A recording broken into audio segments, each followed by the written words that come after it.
taking care of my dad was one of the hardest and saddest, most depressing things I've ever done. So going home to my daughter, who would just be so happy to see me and smiling and want me to read to her and put her to bed and yada, yada, it just like, it made it bearable.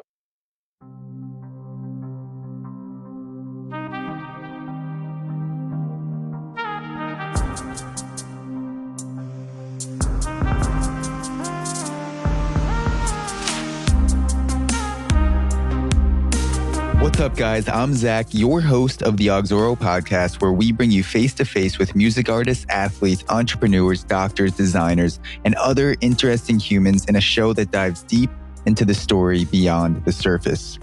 If you love keeping up with Auxoro, we have a newsletter sent out twice a month with all of our latest content, as well as other articles, podcasts, books, and advice that we find helpful. I'm constantly scrounging the internet for things to improve my life, and I would love nothing more than to be able to share the things that have helped me with you. Go to auxoro.com and join over 1,000 others by subscribing to the newsletter. The link is also in the podcast description. This episode is brought to you by The Aux. The Aux is a short-form podcast produced by Auxoro, bringing you a daily dose of uncensored wisdom to jumpstart your life. 5-minute episodes, no bullshit, no topic off limits. We explore things like fashion, porn, relationships, meditation, and more. You can subscribe to this podcast by searching The Aux, AUX, wherever you listen to podcasts or by visiting the link in the description. Today on Auxoro, I speak with Cobi, a singer, songwriter, and producer hailing from Minnesota who is signed to 300 Entertainment. Cobi burst onto the scene as the guitarist and vocalist in the band Gentleman Hall and later left to pursue his own solo career. His 2016 single, Don't You Cry For Me, has over 36 million streams on Spotify alone, and he just released a new single titled Island in My Mind. Last year, Cobi's father passed away, while Cobi simultaneously became a father himself. According to Cobi, a lot of people ask me where I've been lately. The answer is I've been crafting new material while going through some of the most profound changes in my life. 19 months ago, I became a father. While I was adapting and learning from that, I watched my own father's health deteriorate. In this conversation, you'll hear the intricacies behind Cobi's creative process, how he handled the passing of his father while also becoming a father himself, the early days as a performer, intermittent fasting, and more. I really had fun with this conversation. There are some parts that get pretty deep, and I think there's a lot of things in this podcast that people can relate to. So I highly encourage you to listen to the entirety of the episode. And without further ado, here's our wide-ranging conversation with Cobi. Please help me shut this tree down. Hold me from underneath. I think a good place to start, I was reading that you were first introduced to the guitar when a friend of your mom's brought a guitar by your house, and that was your initial falling in love phase.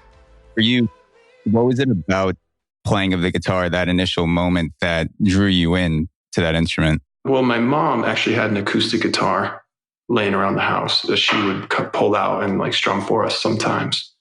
So that was really like my first acquaintance with the guitar was with my mom, but her friend actually brought the electric guitar over. So that was my first time having to get to see an electric guitar. And that's a whole different experience to a kid, electric. Yeah, for a kid, for sure. Yeah, because, my mom's guitar wasn't the greatest. It was pretty cheap, old acoustic guitar, which was pretty dreadful to play. So, having the electric guitar, which was way nicer of an instrument than what my mom had. So that was, a big thing for one. But also, obviously, like the look of it was like a blue, sparkly electric guitar. It's just like, what more could a kid want?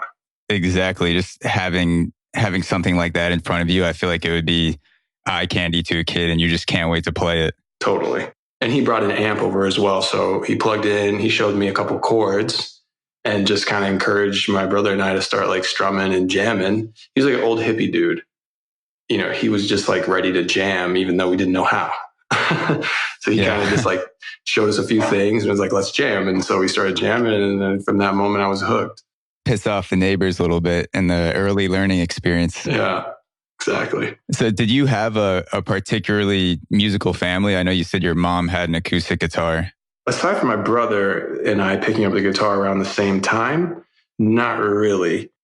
A little later, my uncle, who was living in Portland, Oregon at the time, I'm from like northern Minnesota. So my uncle from Portland, Oregon would come to town, and he was a drummer, a reggae drummer.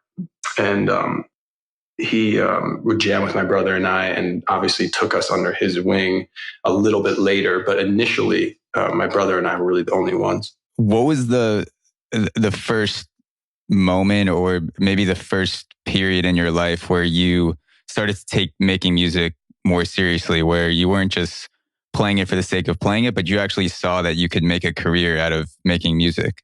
I don't know. I mean, because it was like really right off the bat. Like as soon as I picked up that guitar the first time, it was like I knew that's what I wanted to do. So it was just figuring out how to do it from then on, which was a long journey, you know? But yeah, I mean, it's really pretty instantaneous. I can relate to that a little bit with podcasting. Looking back on it, I don't think there was any one moment or one instance where I just realized that I wanted to get into the field of podcasting and Joe Rogan. Yeah, exactly. Joe Rogan makes me want to get into podcasting. Yeah, he was someone that I first started listening to. It was Joe Rogan and Tim Ferriss, and I'm listening to Joe Rogan talk about DMT and going like tripping acid and talking to all these sensory cool, deprivation tanks, artists, everything. Yeah. And I'm just like, wait, you can all the good shit. And I'm just like, wait, you can talk to people for 2 hours about things that you love and other people love, and then find common ground and make a living off of that. I know he has the comedy aspect of it too, but I was like, over time, there wasn't any one moment, but it was different people that had influences on me, and maybe certain choices that I kind of put together in my mind looking back on it that didn't make sense, but now it kind of comes together. Yeah, and Joe Rogan does an amazing job of bringing in, people that are experts in whatever field he wants to discuss at the time. So you really get really good firsthand information from a lot of those guests he has on his show. Yeah, he even says it. He'll have people on and just say, educate me on this topic, educate me on UFOs or working out, intermittent fasting. And it's such a blessing on his part to have the reach. And he built that up, of course, but to be able to say, hey, get this person in. I want to learn about this. Get me the number one person in the world on this topic. And I'll talk to them for 3 hours. Totally. So in my research for this interview, I was reading that you like to record while you write because it takes on a life of its own. And music takes on a life of its own. Is that something that's common with music artists? And also, what made you want to start recording while you write music? I think it's pretty common with a lot of producers and writers, at least with a lot of producers, because, you're literally just jamming out the music while you're recording it, so you'll record a couple parts and just jam to those parts. You get to like part of why I like it, because then I can lay down a guitar part or a keyboard part, and then I can go jam a drum part, and then I can go jam, and like build on top of it and jam out all these other parts that I'm hearing, which I can't obviously do all at once. So it gives me like an ability to be the whole band and be the producer as well as just like being the artist, I guess, and the songwriter. So it's really just about jamming, just jamming out shit until the gold comes out, or until the song or an idea of a song comes out. It must be cool to have a backlog of all these different recordings, even a lot that you haven't released or haven't released yet to the world, because it's like a real-time catalog of things that you're putting together. And like you were saying, you're playing until the gold comes out. I feel like in so many things, you just have to force yourself to sit down, even if you aren't feeling super inspired at the moment. But then just by the act of doing, things start to flow and make sense in a way that it wouldn't have if you just didn't sit down and do it. Totally. 100%. Coming from the world of being in a band, because you're also a guitarist and a vocalist in the band Gentleman Hall. What's the transition like going from working in a group environment to being a solo artist? Well, I get asked that a lot, actually. For me, it wasn't, I've been in and out of bands my whole life. Like I started playing in my garage bands, I started kind of as a solo artist in a way where I was playing blues and blues covers in bars with my own band. So that's kind of how I started. And then I was in and out of a ton of bands, throughout my life. And Gentleman Hall was just one, I guess, that kind of sticks with people where, they ask me like, well, what was that transition like? It's pretty natural because that's kind of where I was coming from anyway, just getting back to my roots a bit more, I suppose. Is there anything that being in that group dynamic in a band has helped you do as a solo artist, like skills that you developed being in a band that are now paying dividends as a solo artist? Yeah, 100%. Like there was, that band in particular was really important for me to grow as an artist because, I really learned a lot about songwriting, recording, and producing being in that particular band because we just all lived together. There's 6 of us in the band. We all lived together and we literally turned the whole house into a recording studio. And that's kind of where I really caught the studio bug. I mean, I loved being in the studio before that too, but I didn't really have a computer before that. I didn't have a lot of those like home recording. I didn't have that equipment really. So I was trying to like scrounge up any kind of studio time I could before that, which was kind of few and far between. So I was before that just playing live a lot, and rehearsing a lot, but not in the studio as much as I really wanted to be. So when I was in that band and everybody kind of had the mentality of like, let's turn this whole house into a studio. And then it just caught that bug. And I really just learned a lot from all those other band members about, writing, producing, recording, and just having a lot of fun doing it. Yeah. And I bet that playing live a lot takes out a lot of that maybe nervousness of playing live, or at least gets you out of your comfort zone a little bit, because it's such a force to be playing in front of people and have that feedback in real time where you could see expressions on people's faces, or maybe they like it, maybe they don't like it, especially in the early stages. And I think a lot of people, when they don't get the feedback that they want at the early stages, cave in or just decide that, they aren't ready for this, or they don't want to do it anymore. And then other people like yourself push past that and just continue to use that live experience to learn and hone their craft and take that feedback. Yeah, I could see that. I mean, for me, I started so young and I was doing like I said, I was playing in bars a lot. So we would play all night. We'd play from like 9 p.m. till like 1 or 2 in the morning. So, and with that, you're doing 3 or 4 sets a night. So, if the first set didn't go as well as you liked, or the second set, it's like you're going back at it and you're doing it again and you're doing it again and you're just doing it for like long periods of time. So that's, I think, what really helped me get through any kind of weird stages like that. Because God, I mean, 2-3 hours in, you're starting to feel pretty comfortable, Yeah, I would imagine. Yeah, and it's a different scene, like doing a bar, doing bar shows from like doing bigger stages, like shorter sets. It's a totally different thing. What's the most differences that you pick up on from doing the bar scene to the festival or concert scene, besides the actual size? What are the biggest differences you notice and feedback or the vibe of the room? Well, a lot of times with bar gigs or whatever, there's like, it's like a rotating door. People are coming in and out a lot. So it gives you a limited opportunity to grab their attention. So I think it's definitely helpful in transitioning into the bigger stages and doing shorter sets, because it's like, okay, what am I doing? What works in grabbing people's attention, and where do I lose people? You have like a lot of time to figure that out, as a young person, doing long bar shows. So then when you start to do shorter sets on bigger stages, it's like you want to condense all those moments into one thing. You're just trying to grab people's attention and keep it the whole time. It sounds like a bar is a pretty good test run at trying to grab people's attention, like you were saying, right away, and kind of experimenting with different songs to open up on or how people react to different songs? Because in a bar, like a comedy club, people are really going to let you know how they feel. Like they don't give a shit. Like they'll scream stuff out or you're going to know. You'll know pretty quickly. You'll know pretty quickly. Yeah. Do you ever listen to the comedian Andrew Schultz? No. He actually blew up a lot because of his YouTube channel, but he talks a lot about performing multiple sets in a night in comedy clubs and things like that around New York City.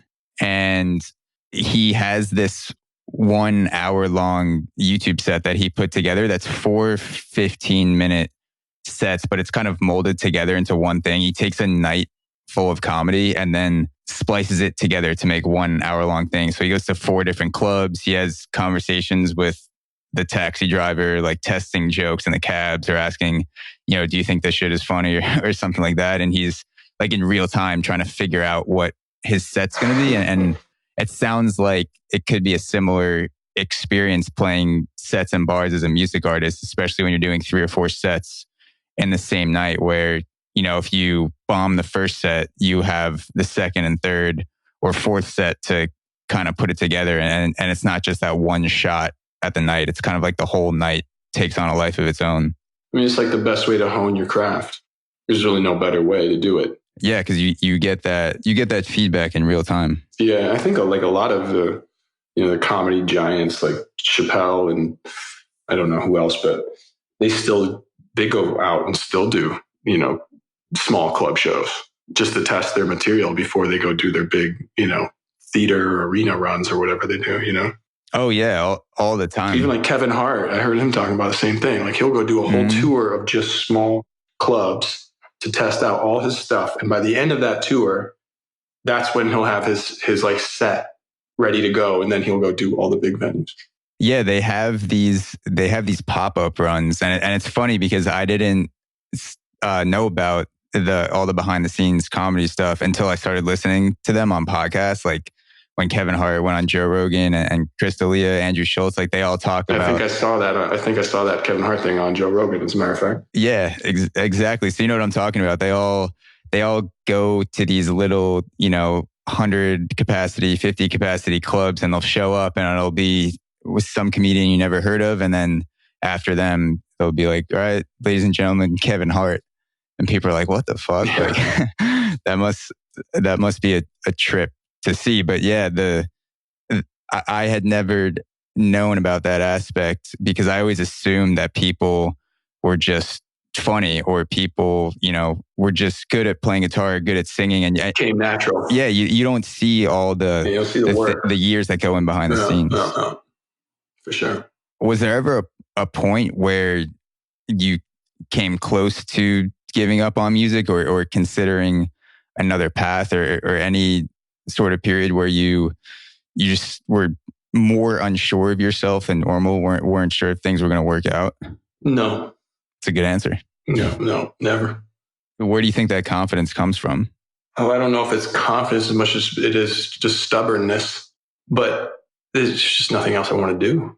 If I'm doing anything else, I'm just thinking about music. So it would be torture to try to do something else. I mean, I worked plenty of Joe jobs too, like growing up, as well, luckily I haven't had to do that in a long time, but I haven't forgotten. I haven't forgotten how it felt to work at fucking Starbucks and how much I hated it and how I just wanted to do music the whole time I was there. And as soon as I got off work, I would just go start working on music again. I haven't forgotten those times and they're a big motivator for me. Yeah, it's kind of like having a reminder or your back up against the wall of something that you have to go back to if music doesn't work out. Yeah, I mean, like when everything else is torture for you, there's like, it's just a no-brainer. So when you were doing the shows, playing in bars and playing multiple sets in a night, you were also working jobs during the day, like Starbucks and things like that? Yeah, sometimes. Yeah, there were periods of time. I started working at a golf course. That was the first job I ever had. When you're cleaning toilets and you know that you can go, play some guitar, it's like, I think I'd rather go play guitar. Yeah, that'll motivate you. Yeah. You do not want to clean shit. Nah, not really. When was the first year of your life where you were doing music full time, where you didn't have to work those jobs anymore? What was going on in the immediate aftermath of that? I was about 21, I think. I haven't worked a job like that since I was 2021. How old are you now? 33. 33. So 12 years. Congratulations. Thanks. Another quote that I picked up in doing research for this conversation. This is a quote from you. It says, "A lot of people have been asking me where I've been lately. The answer is I've been crafting new material while going through some of the most profound changes in my life. 19 months ago, I became a father. While I was adapting and learning from that, I watched my own father's health deteriorate." For people that may not be familiar with your situation, to give some context, would you be able to kind of walk me through what's been going on the past year or two with music and your father? Yeah, where to start? Well, back in 2016, signed with 300 Records, 300 Entertainment record label. We released "Don't You Cry for Me," first single. Had some nice bit of run of success on that song. So, the following year was planning putting out more music and touring. 2017, toured most of the year. Had a really nice run. 2018, at the end of 2017, found out my dad had cancer and found out my wife was pregnant around the same time. So flash forwarding a bit into, my her due date was in March 2018. So around that time, I obviously wasn't really on the road. I was here to be here for my wife. But around the same time, my dad was going through radiation therapy for his cancer after a surgery that he had. And he just started going downhill really fast. They would do one surgery and a treatment, and then it would come back literally a month or two later. They would do another surgery, and then they'd do chemo, and then that would come back again. And it was just, a downward spiral for him. So as my daughter was born, and he was just on a downward spiral. So ended up having to fly back and forth. I live in Los Angeles, and he lived in northern Minnesota, where I'm from. So I'd have to fly to Minneapolis and then drive 5 hours a lot of times to go see him. And it was just a lot of back and forth. He lived alone, so he didn't have, anybody really helping him out. My brother would do a lot. My brother lived in Minneapolis, so he would drive and help my dad as much as he could, but he couldn't do it all the time. So obviously I had to go and step in sometimes too. And it's just a gruesome downward spiral that I wouldn't wish upon my worst enemy, So, and as, my daughter turned 1, my dad passed away shortly after that. Luckily, he got to spend a little bit of time with her, not much, but we got her back there a few times. And it just took me out of the game, having those two things kind of happen. It was just like, hard to get back on my own feet after that, because I was trying to figure out how to be a father, and I was trying to figure out how to be a son. And it was just some profound changes, I'm sorry that, first, I'm sorry to hear about your father, and I'm sorry you had to go through that. I can't imagine what that's like. Everybody's going to go through something like that at some point in their lives. There's no escaping it. It's good. You're gonna have hard, trying times. Everybody's going to. So I appreciate the sentiment, but I never felt the need ever to have anybody feel sorry for anything. It just is what it is. We all got our own shit. How are you handling the decline of your father's health alongside the birth of your daughter? Because I don't have any kids yet. I'm 26 years old. My father is luckily, he's still alive and hopefully will be for a long time. And most people dealing with one of those at the same time is incredibly difficult and trying. And one's a blessing and one is, of course, extremely tragic. How are you handling those two side by side? Well, it was honestly like having my daughter be around at that time was a big saving grace for me, because I'd be I'd be there when I would go back to Minnesota and take care of my dad. A lot of times I'd be there by myself, and I would bring my wife and daughter with me, but they wouldn't be at my dad's place. They would be at my mom's place because that's home for me. Because my dad left us when I was very young. So that was a whole nother thing. Is like my dad had left. So, and we had, a pretty bumpy relationship, throughout my adolescent and adult life. So coming to terms with that, and then being a father myself, it was definitely something there to be explored. But anyway, taking care of my dad was one of the hardest and saddest, most depressing things I've ever done.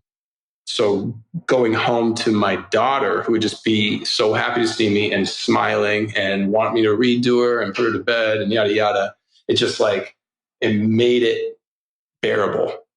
It really made it worth it in a way, So she was really my saving grace for that whole experience, for sure. For sure. She would really lift me up because I didn't know how to go back and take care of him the next day. Because it was so, I'll spare you most of the details, but it was a really gruesome cancer that he had. He had skin cancer ultimately on his face. It kind of moved around. It started on his tongue. He was a smoker. Started on his tongue, moved to his lymph nodes.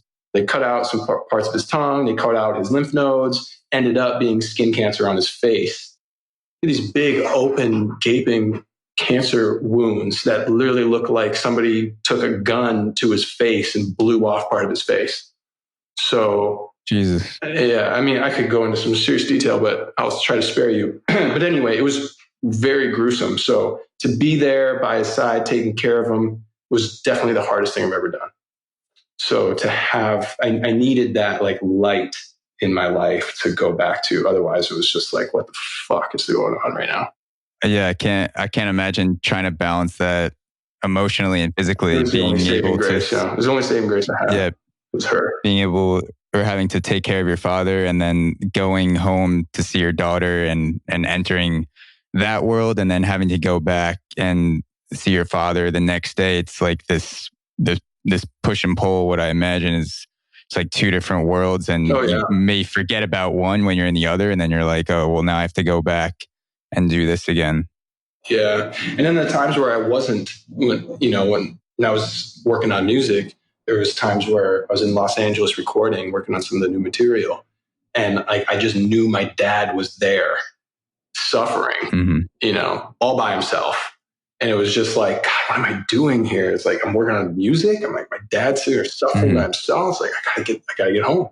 I have to get home. So it was just, it was hard to work and focus on work during that time, as much as it was also helpful and healing too, because I could put some of that emotion into my work. But yeah, it was also tough.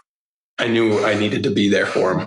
Is there anything that made that situation more bearable for people, for example, that are listening to this podcast that may be dealing with a parent who's in a terrible condition right now, that also has other responsibilities, like a kid that was just born or having to go to work every day? Was there something, a mindset or something that you did, anything that made your routine more bearable? Man, I just, I guess having the kid was, like I said, was a big one. Was a big one. Although that had its own challenges too. When you become a father or a parent, you're literally sacrificing a lot of time. You're used to having so much time to yourself and so much time to work on yourself and so much time to work on your career or whatever.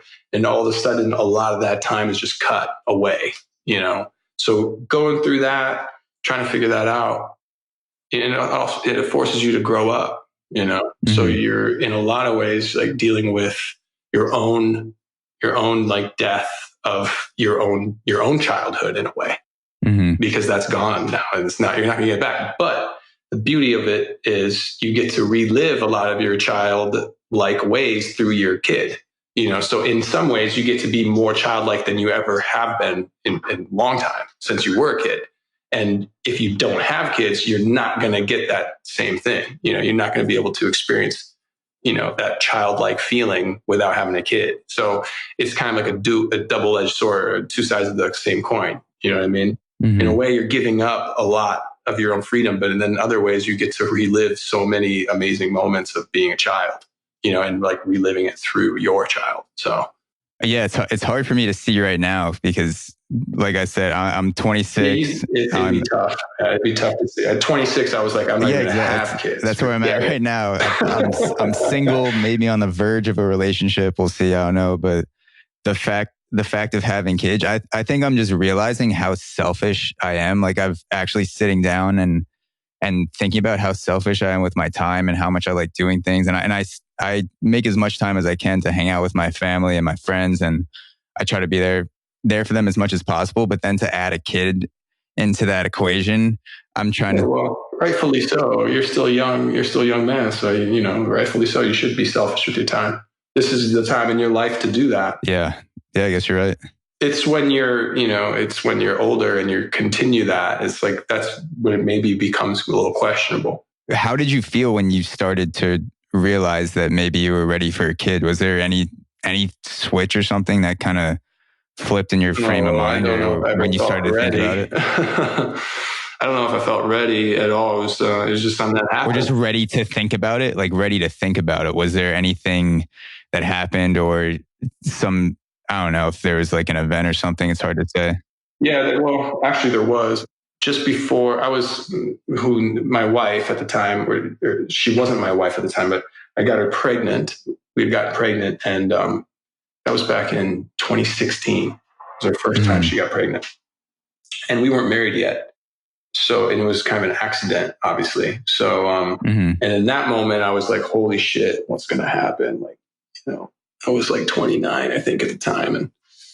And so that kind of blew my mind. But then, so we were like, I was like, do you want to, we were planning on and talking about getting married anyway. So, I was like, okay, well, do you want to get married before or after the baby? She's like, I want to get married before. So we kind of planned a shotgun wedding, like really fast, just a few months out. So as we were planning and working on that and planning on getting married, we ended up having a miscarriage.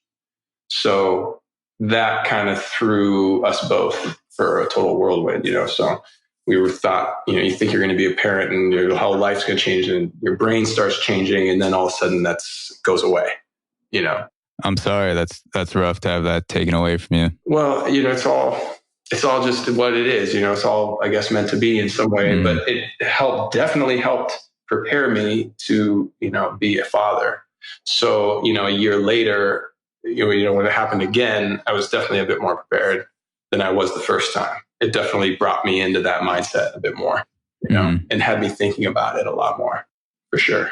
Lately, I've been thinking a lot about the moments that I do have left with my parents. And I think I've taken a lot of what my parents have done for granted, especially earlier in life when I was a teenager, because like what teenager isn't a piece of shit from time to time?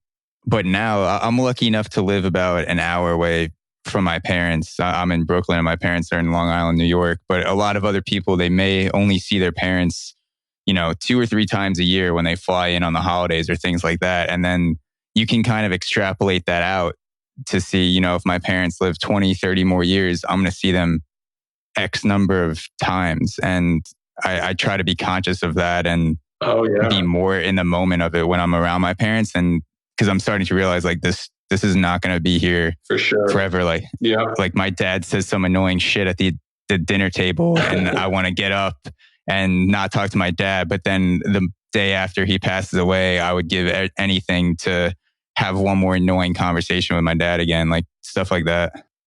Yeah, sure. I mean, also me living so far away from where I grew up is the same thing. It's like you have these long stretches of time where you don't see your family. So when you do see them, it's like kind of a time warp in a way where like you see how they aged, you really like see it. Because when you're with people every day, you don't notice the aging process quite as much. But when you only see your family like maybe once a year or twice a year, like those gaps start to catch up and those time warps kind of start to catch up. And all of a sudden it's like, holy shit, where did this last fucking few years go? Yeah. And so much of the conversation sometimes is superficial when you first get back together, because everyone is always saying, what are you doing? How's your job? This stuff and that. And so the first hour or two, whatever, is taken up by stuff that doesn't even matter. So then when you think about the time that you're actually bonding with your family or relatives, it's even less. Sure, I can see that. For someone who, and I include myself in this, what would you say to someone who wants to make the most out of their time left with their parents, since you have the perspective of having lost your father, or maybe someone that wants to spend more time with their parents but is putting it off? What would you want to say to that person, knowing what you know now?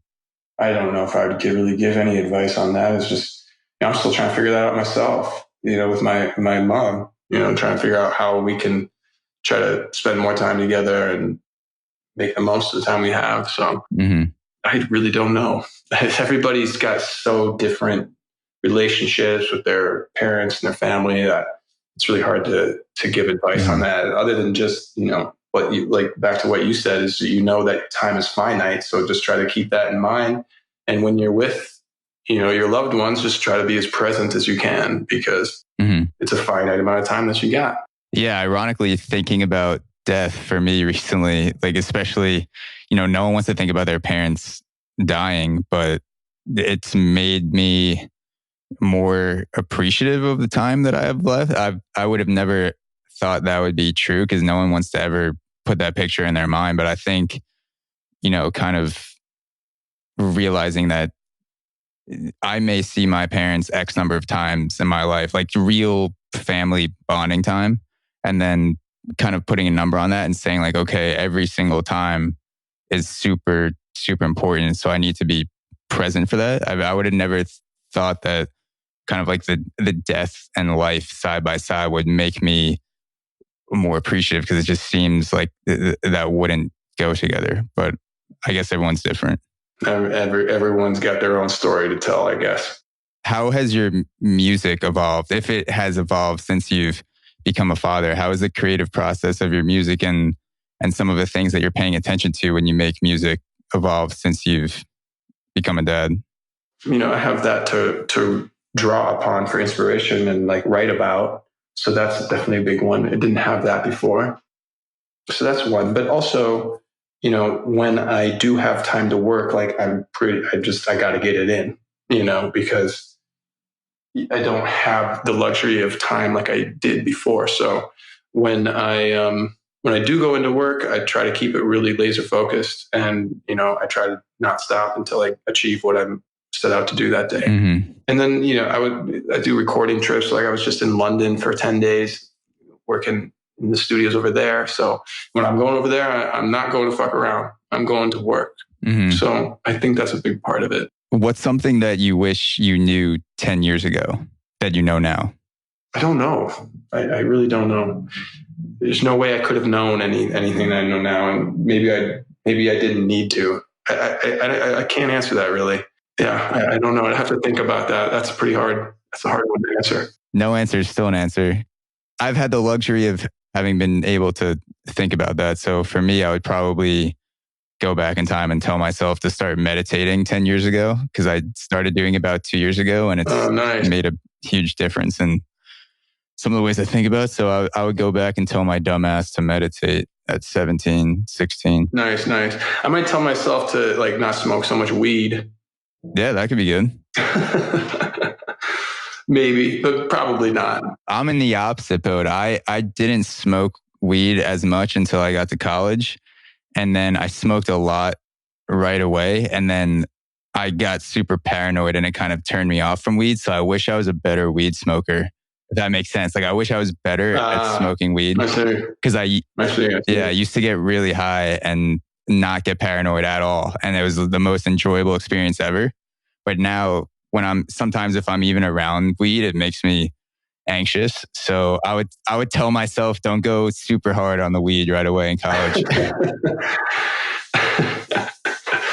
Yeah, I think like a lot of the dumbest shit I did, it's like I needed to do those things. So I wouldn't necessarily go back and tell myself not to do them, because I needed to get it out of my system. You know what I mean?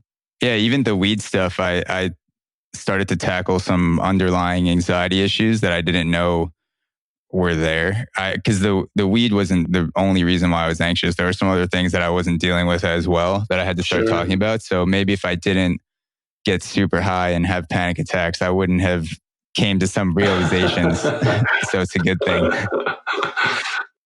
What are the most helpful habits or most important habits to you that you do every day outside of music that maybe even enhance your creative process?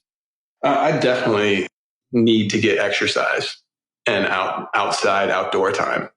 If I don't get that, I definitely I feel like I'm crawling on my own skin a bit, and it definitely helps with my creative focus and my creative process for sure.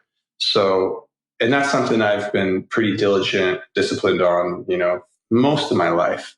So definitely all of my adult life. So that's something that it's kind of engraved in my habitual, weekly, daily routine. That's definitely one thing that I would not want to give up. Yeah, it's crazy how just going outside, if you don't change anything else about your day, just going outside can make you see things a little bit brighter.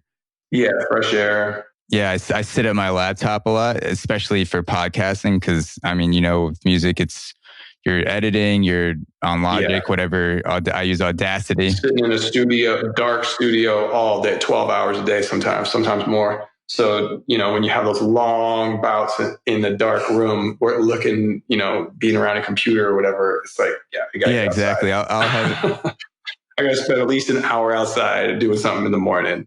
Yeah, I'll have days when I wake up and I say, I'm going to get this done for podcasting or get this amount of research done, none of which I have to leave my apartment to do. And then I don't want to leave and I'm all caffeined up and it's been like 6 or 7 hours, haven't been outside yet today. And I'm just like, dude, you got to chill, go outside, walk around, even if it's only for 20 minutes. And then it's amazing how much more like revitalized I feel when I go back to the same work. Like the work that I was just ready to pull my eyeballs out now seems a little bit more tolerable. I think fasting is another one that I would say is really important. Do you do intermittent fasting? More prolonged fasting. How long do you usually go? Not very frequently, maybe like once or twice a year, 3 days. 3 days. I started intermittent fasting around the same time that I started meditation, about a year and a half, 2 years ago. And I recently started doing 24-hour fasts, maybe once a month, once every other month on days. I don't know all the science behind it. Joe Rogan could probably tell you all about it. Yeah, I've actually studied it a lot. I started fasting and getting into fasting when I was like 18 years old. Oh, wow. So, and I've read a lot of books, done a lot of online research, watched some documentaries, lots of stuff. So I've tried to, give myself as much knowledge as I can about it because it's such a powerful tool. And, I really lost a lot of faith in, doctors and our healthcare system throughout my life. Health is something you have to take into your own hands a lot. So I think that's a really powerful way to do it. And obviously eating well. What are some of the main benefits that you've seen from fasting? Because I'm curious. Energy is one. Getting sick less often is a big one. Just keep having like lean muscle tone.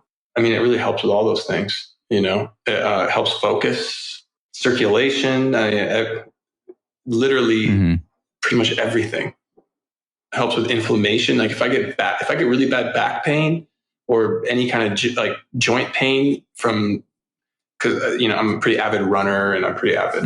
I work out a lot, so a lot of like inflammation and stuff. It really helps with that a lot.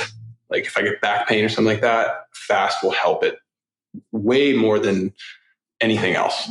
Yeah, and in my basic understanding of the long-term fast, I know that it's basically diverting the energy that you would be using to digest food, which most people are doing every hour of the day because they never go without food, and putting it towards replenishing cells, killing dead cells, your immune system, a lot of the stuff you're saying, energy. And it seems counterintuitive because when I first started fasting, a lot of my friends We're like, what the hell is wrong with you? You're just not going to eat until 1 o'clock, what are you 1 doing? o'clock, 2 o'clock. They think you're like bulimic or something like that, or or anorexic. It's really nothing like that at all.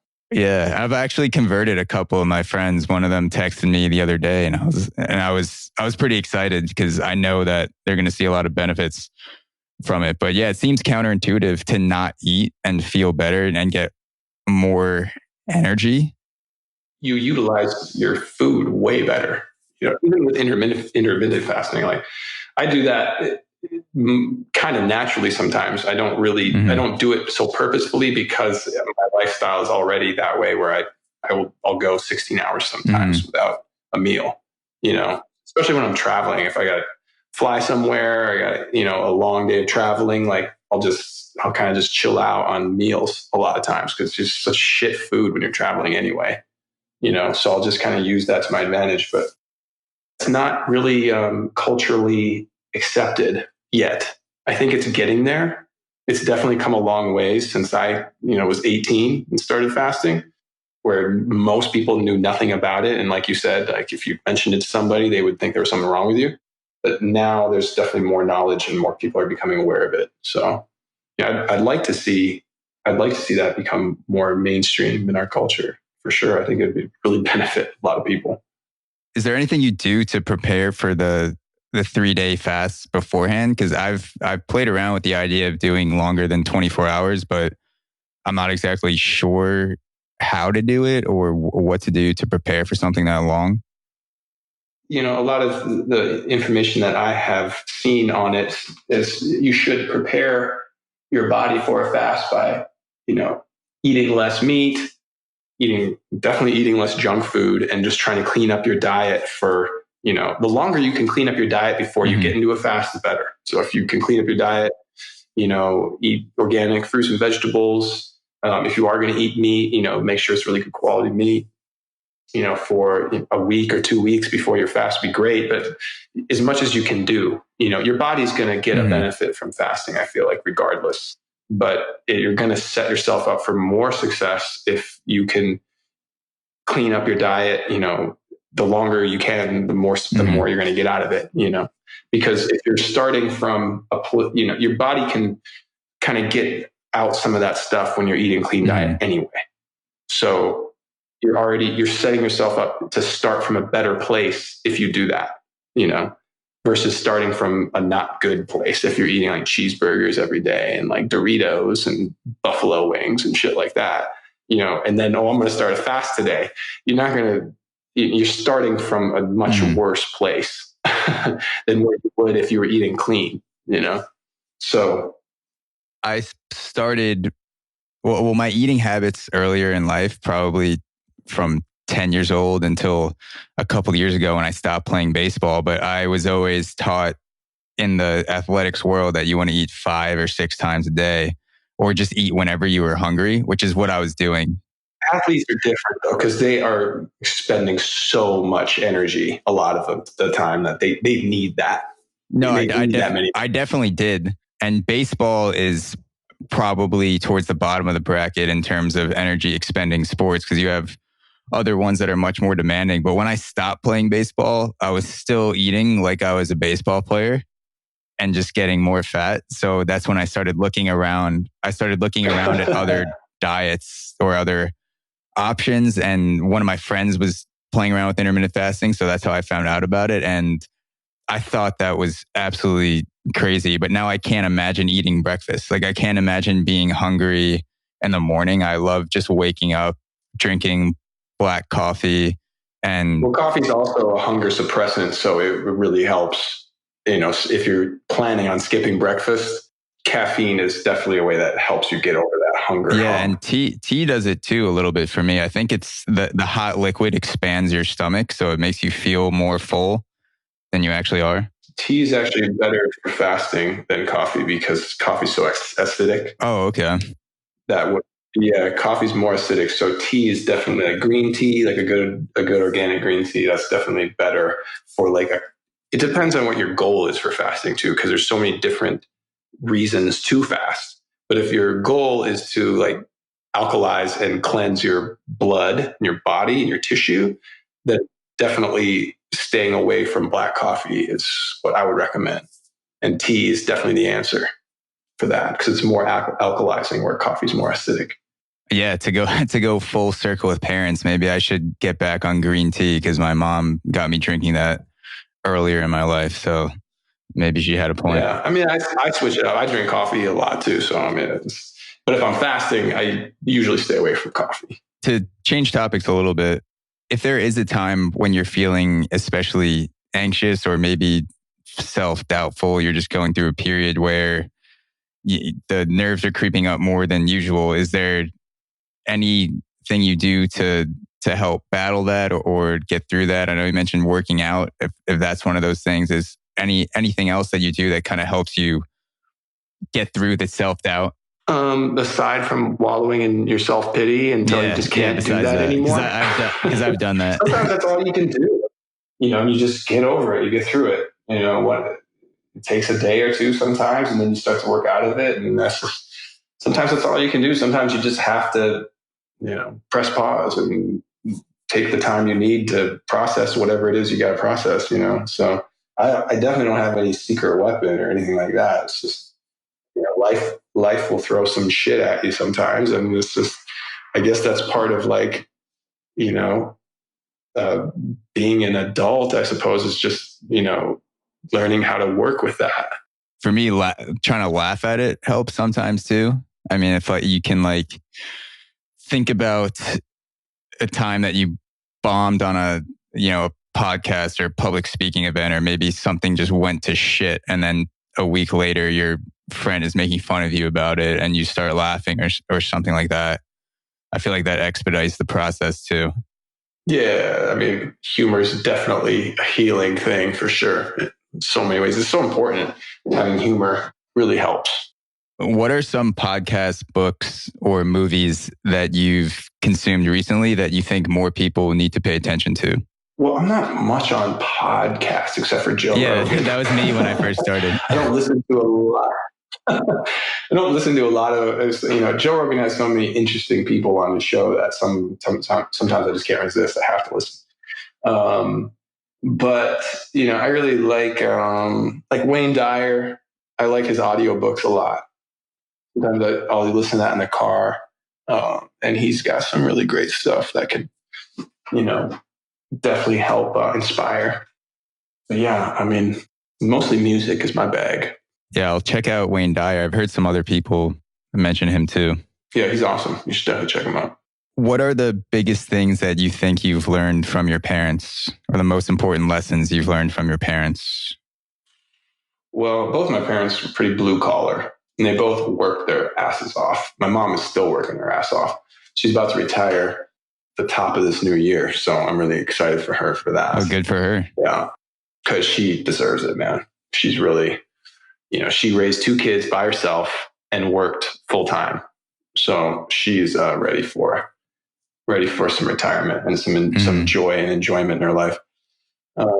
My dad, I mostly learned what not to do from him. I learned a lot of what not to do from him. Yeah. He had a really rough time with his relationships. He had a lot of girlfriends throughout his life and just jumping from one relationship to the next all the time. So that was a big lesson. I was like, okay, well, and seeing how he ended up alone in the end is like, okay, maybe that's not what you do. Maybe just chasing love and relationships all the time is not the answer. Maybe that's not the best way to find love, Yeah, having a long term, I guess it could be a lesson in having a long term mindset, having that window into what things can become. Sure. Well, it's also about finding the right person or whatever. And maybe not everybody has that luxury, and maybe some people are more meant to be alone than others. I don't know. Everybody's different, but definitely doing what he did is not what I'm trying to model my life after. That's for sure. So to wrap up, I just had one more question for you. If there's someone out there or someone listening to this podcast that's thinking about maybe putting out a song or, starting a blog, doing something creative, and they're having hesitancies about it, or maybe they've been planning for a while and just haven't pulled the trigger, what would you want to say to that person? Just do it. Just let go, pull the trigger, let go of it. You got to start somewhere. Put your expectations to the wayside. You got to have no expectations when you're doing creative work. You have to do it because you love it first and foremost. And if you really love it, you're going to keep doing it. And, and I guess that's the best advice I can give. Thank you. Thank you again, Cobi, for taking the time to sit down. I really do appreciate it. And I loved this thanks conversation. For having me on, man. Yeah, thanks for going into some of the more personal aspects. I think people who are listening to this will get a lot from it. I hope so. And your latest single, Island in My Mind, is great. I had a great time going through your whole catalog earlier this week, and I can't wait to listen to the upcoming singles, which I know are on the horizon. Oh, yeah. I'm definitely excited to get more out for sure. It's been a long time coming, so I'm definitely excited to share it with everybody. Very proud of it. Thank you for tuning into this episode of Auxoro with Cobi. If you haven't already, please hit us with a 5-star rating and comment on Apple Podcasts. This helps us appear higher in searches, which means more people will find out about Auxoro. Other ways to get the word out is telling a friend, tagging us on Instagram, Twitter, and Facebook, or even writing a blog post. We are a completely independent platform, and we're grateful for every listener who supports this podcast. Thanks for coming along for the ride, and I'll see you guys next time.